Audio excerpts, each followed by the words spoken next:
الكريم وعلى آله وأصحابه أجمعين اللهم صل على سيدنا ومولانا محمد وعلى آل سيدنا ومولانا محمد وبارك وسلم اللهم صل على سيدنا ومولانا محمد وعلى آل سيدنا ومولانا محمد وبارك وسلم اللهم صل على سيدنا ومولانا محمد وعلى آل سيدنا ومولانا محمد وبارك وسلم۔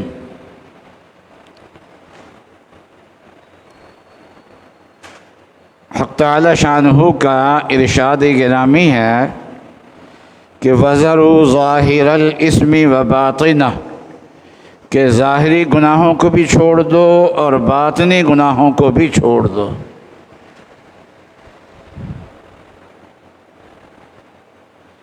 مومن کے لیے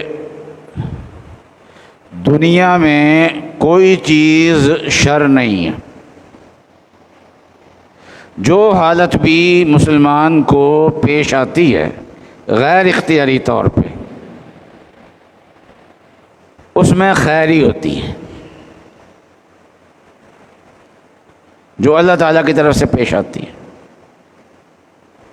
اس میں اللہ تعالیٰ کی نعمتیں ملیں، خوشحالیاں ملیں، اس میں بھی خیر ہے۔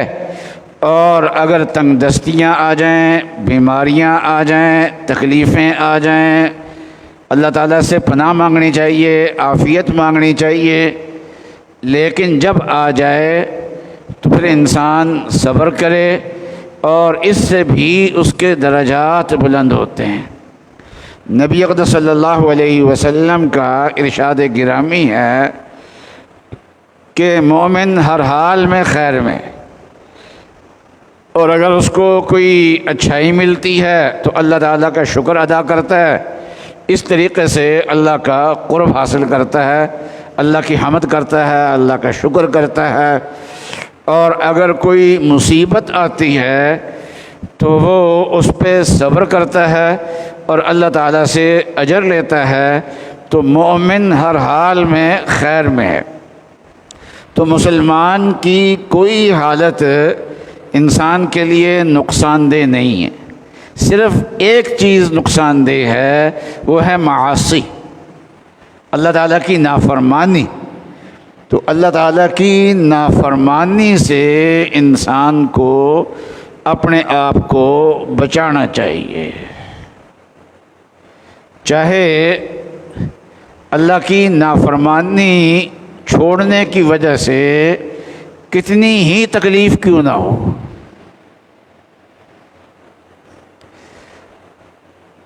حضرت ابو ہریرہ رضی اللہ تعالی عنہ فرماتے ہیں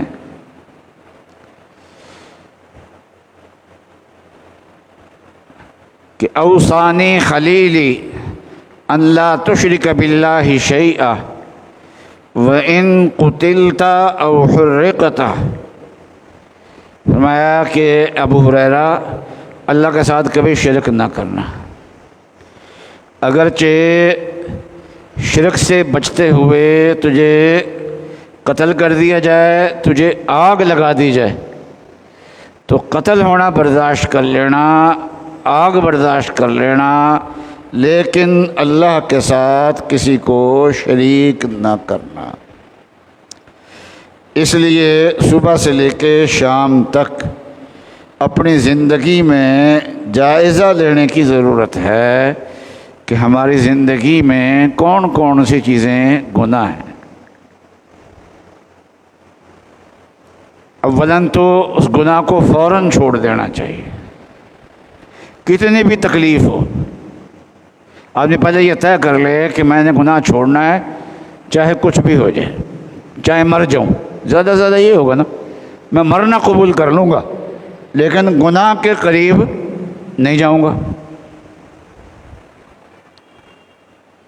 اور اگر ہمت کا، حوصلے کا کمزور ہے اور گناہ چھوٹتا نہیں ہے تو ہر روز اللہ تعالیٰ سے معافی تو ضرور مانگے نا، اور اس بات کا اقرار اللہ کے سامنے کرے کہ یا اللہ میں گناہگار ہوں، لوگ کیا کرتے ہیں جب گناہ چھوٹتا نہیں ہے نا تو دو کام کرتے ہیں. ایک کام یہ کرتے ہیں کہ بحث کرتے ہیں، کہتے ہیں یہ کام جائز ہے، شریعت میں ممنوع نہیں ہے اور شریعت میں تنگی نہیں ہے، اور آپ جو گناہوں کو منع کرتے ہیں تو شریعت میں تنگی والی بات کرتے ہیں، تو شریعت میں تنگی نہیں ہے.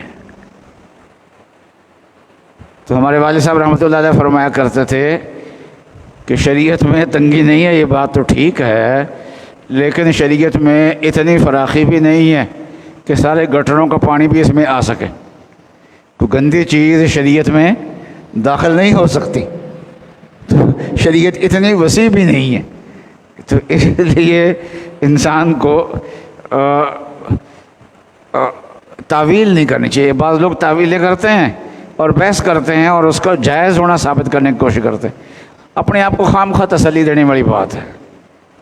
اور بعض لوگ ایسے کہتے ہیں کہ جو سارے ایسے ہیں. اب کوئی سود کھا رہا ہے نا تو اس سے آپ کہیں کہ بھئی سود کاروبار چھوڑ دو، سودی کام نہ کرو، وہ کہتا ہے کہ سود سے کیسے بچیں.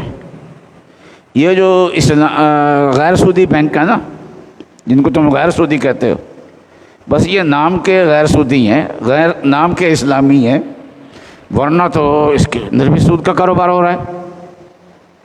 تو یہ حالانکہ ایسا نہیں ہے، کیونکہ جو اسلامی بینک ہیں یہ علماء کی نگرانی میں چلتے ہیں، اور اسلامی بینک قائم کرنے کے لیے یہ نہیں ہے کہ حبیب بینک نے اعلان کر دیا کہ یہ ہماری شاخ جو ہے یہ فلاں برانچ ہماری یہ اسلامی ہے تو وہ اسلامی ہو جائے گی. ایسا نہیں ہے، بلکہ اسٹیٹ بینک کے اصول ہیں.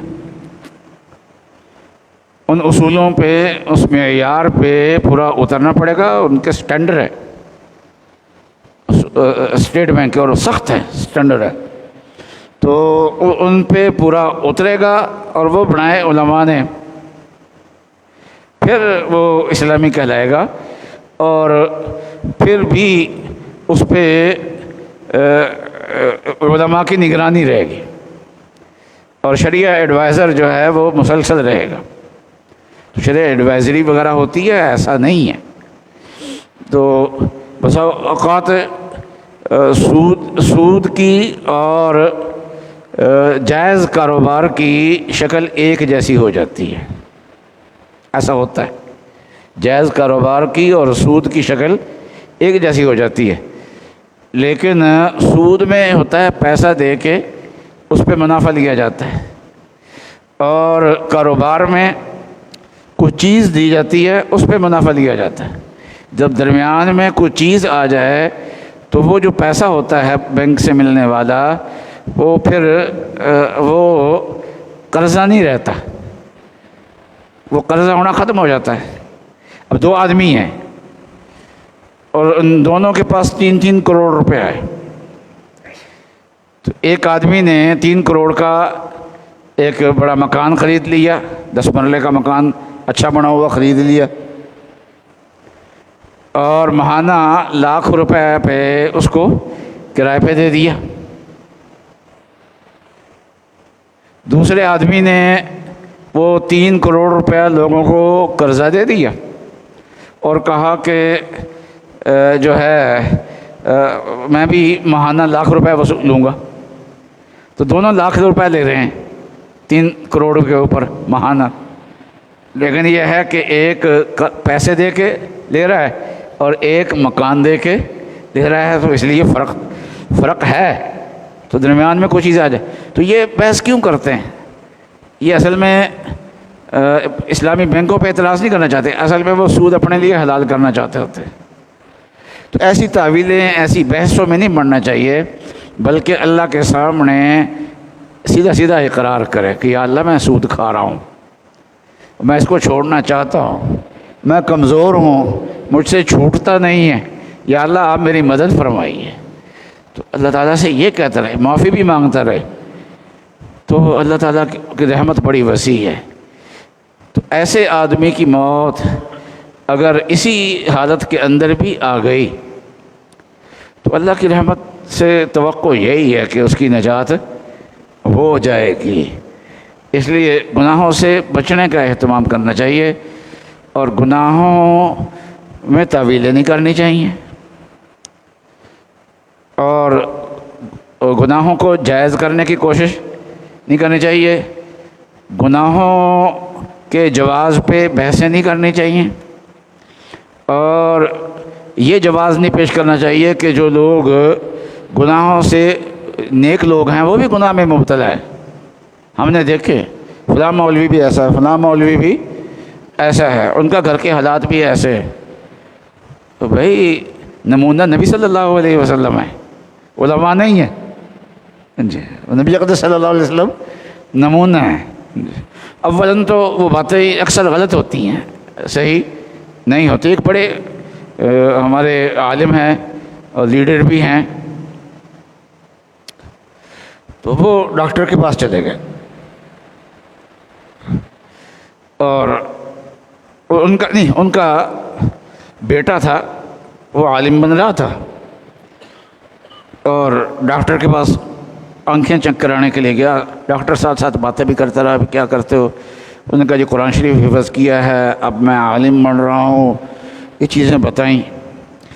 تو اس ویسے ملاقات سے اور باتوں سے، دونوں چیزوں سے ڈاکٹر صاحب متاثر ہوئے اور متاثر ہو کے کہنے لگے کہ آپ بہت اچھے ہیں، آپ بہت اچھے ہیں، دیکھو نا آپ دین پڑھ رہے ہیں اور اس ماحول میں مدرسے کے اندر جہاں غریب بچے پڑھتے ہیں آپ بھی پڑھ رہے ہیں وہاں بیٹھ کے، اور ایک فلاں عالم جو لیڈر ہیں ان کے بچے جو ہیں وہ یہاں بچوں کو کہتے ہیں کہ مدرسوں میں پڑھاؤ، اور اپنے بچے ان کے امریکہ میں یا یو کے میں پڑھ رہے ہیں۔ تو اس نوجوان نے کہا میں اسی عالم کا بیٹا ہوں میں یہی پڑھ رہا ہوں، کسی اور جگہ نہیں پڑھ رہا میں۔ جی جی جی، یا پڑھ کے ایسا بھی ہوتا ہے، یا عالم بن کے پھر مزید بھی تعلیم حاصل کر لیتے، مزید تعلیم پاکستان میں رہ کے بھی حاصل کر لیتے۔ اب ہمارے بچے جو ہیں وہ قانون کے بھی ماہر ہیں، عالم بھی ہیں اور قانون کے بھی ماہر ہیں، اور جامعہ میں استاد بھی ہیں، اور قانون بھی صرف پاکستان کا نہیں بلکہ اسلامی قانون بھی ساتھ پڑھا ہوا ہے، دونوں قوانین کی الگ الگ ڈگری ہے ان کے پاس ہے، تو باہر جا کے بھی پڑھ سکتے ہیں۔ اور جب تو وہ تو عیب کی بات ہے نہیں، عالم ہے، مزید علم حاصل کر رہا ہے، اور اگر یو کے میں جا کے اس نے کسی یونیورسٹی میں علم حاصل کر لیا، علامہ خالد محمود صاحب یہاں آیا کرتے تھے، انہوں نے مانچسٹر میں رہ کے پی ایچ ڈی کی تھی، تو ظاہر بات ہے کہ ڈگری بھی ملے گی، اس کے لیے تقریب بھی منعقد ہوگی، اس کی تصویریں بھی آئیں گی، اور عالم جو ہے وہ اس کے ماں باپ بھی اس تقریب میں جائیں گے۔ تو یہ تو کوئی ایسی بات نہیں ہے، تنقید والی بات نہیں ہے۔ ابھی ہمارے یہاں بڑے عالم ہیں اور ذرا موٹے تازے بھی ہیں اچھے خاصے، تو پچھلے دنوں ان کا بیٹا جو ہے یو کے میں کسی یہ تقریب جو تھی اسناد کی تقسیم کی، تو اس میں وہ گئے اور اس کی تصویریں آ گئیں، اور لوگوں نے کیا کرنا شروع کر دیا، جی دیکھو جی یہ دوسروں کے بچوں کو کہتے ہیں مدرسوں میں پڑھاؤ، اور اپنے بچوں کو کیا کہتے ہیں جی اپنے بچوں کو وہاں پڑھایا ہے۔ وہ اللہ کے بندے کیا پتا آپ کو کہ وہ عالم بننے کے بعد وہاں پر گیا ہو؟ پھر اصل چیز عالم بننا نہیں ہے، اصل چیز دینداری ہے۔ ممکن ہے کہ عالم بھی نہ ہو ان کا بچہ، لیکن انہوں نے اس کو دیندار ضرور بنایا ہو، ایسا بھی ہو سکتا ہے جی۔ تو یہ جو اعتراضات ہوتے ہیں نا، یہ اصل میں اپنے گناہوں کو تسلی دینے کے لیے ہوتے ہیں، چھوڑنا چاہتے نہیں ہیں، بدلنا چاہتے نہیں ہیں، اور تسلی دینا چاہتے ہیں اپنے آپ کو۔ تو اس قسم کی باتیں تسلی دینے کے لیے ہوتی ہے، اور جھوٹی بھی ہوتی ہے، مسا اوقات اور سچے بھی ہوں تو اس کی حقیقت پوری معلوم نہیں ہوتی. تو اللہ تعالیٰ ہم سب کو جو ہے ایسی زندگی عطا فرمائے جو اللہ کو پسند، جس سے اللہ تعالیٰ راضی ہو جائے. وآخر دعوانا ان الحمد للہ رب العالمین.